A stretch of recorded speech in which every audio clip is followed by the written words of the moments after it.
Okay, so I just wanted to wrap up this infinitive review with an example of how infinitives, which is the last verbal, can be used in three different ways. So an infinitive is the word to, with a principal part of a verb. So to run, to jump, to laugh, to sing, to dance. And infinitives are, what makes infinitives tricky is because they're tricky because they can be so many different things in a sentence. They can be a noun in a sentence, they can be an adjective in a sentence, and they can be an adverb in a sentence. So you need to look for the word to, and then some form of the verb.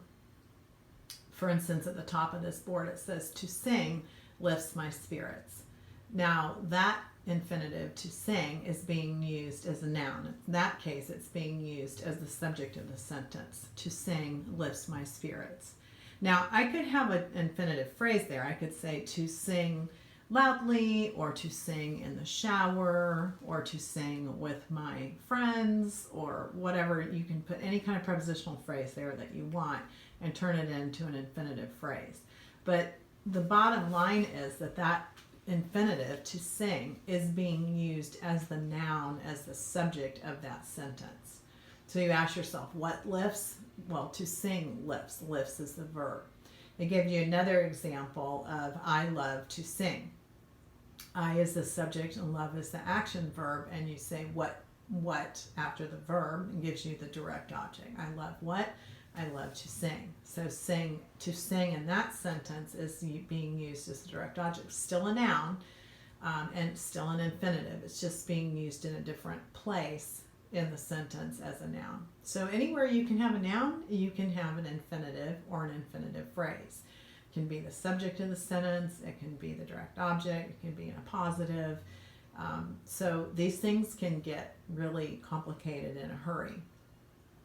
The main thing is not recognizing them so much as it is being able to analyze the sentence and say, okay, here's my infinitive, or here's my infinitive phrase. Now I need to go back and try to figure out and go by process of elimination of how this thing is actually being used in the sentence. What's it doing in my sentence? The second section, the middle section of the board, is showing you an infinitive being used as an adjective. For instance, to read. Okay, I got a chance to read. So if you look at that sentence, the subject is I and got is the action verb. Got what? A chance. Chance is the direct object. The infinitive there, to read, is being used as an adjective describing the direct object, which is chance, which is a thing. It's a noun. Again, and the infinitive could be in a whole phrase. It could be, I got a chance to read aloud. I got a chance to read my favorite book. I got a chance to read in front of a famous author. It could be just the infinitive, or it can be an infinitive phrase. But in the end, it doesn't really matter. What matters is you have to look at the sentence, put parentheses around it, and ask yourself, if this were a single word, just a word, not a phrase, not a to and a word, but just a single word, what is that spot? What is that place in the sentence actually doing?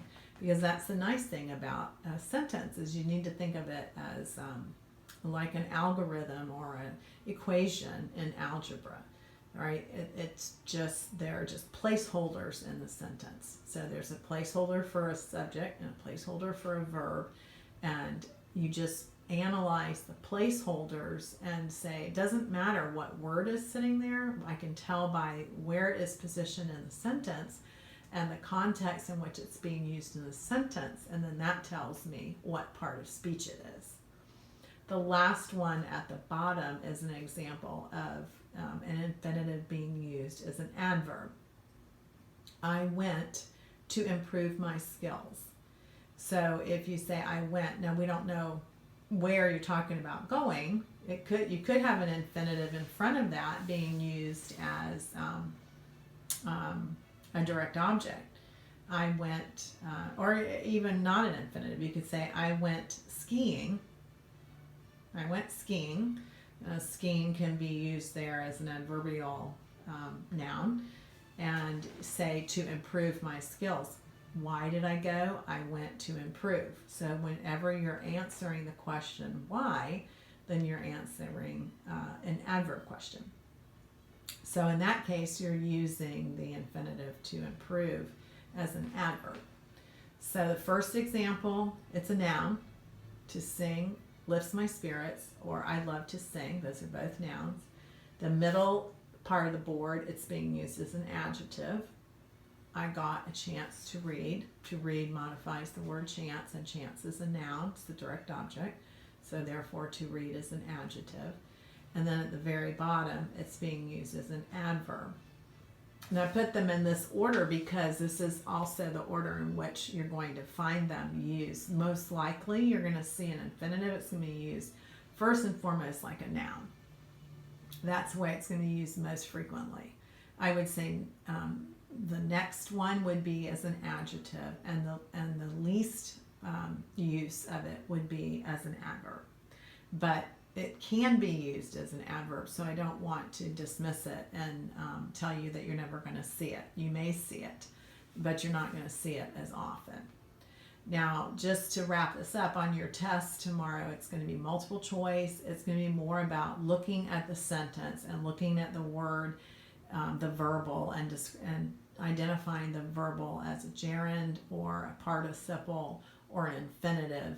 And the most you would get into in terms of the details would be how it's actually being used in the sentence, or maybe what word it's modifying in the sentence.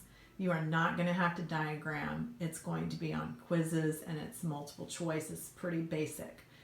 But I really want you to know what these things are when you graduate, so that when you go into high school next year, you'll have a sense of what verbals are, because they're going to want you to write in a more sophisticated way. They're going to want you to understand about clauses and phrases. And as soon as you start getting into phrases, you're going to get into verbals, because a lot of times phrases, prepositional phrases, are added to verbals to create these expressions. And so I want, when the teacher starts talking to you next year when you're in high school, I want you to know what they're talking about.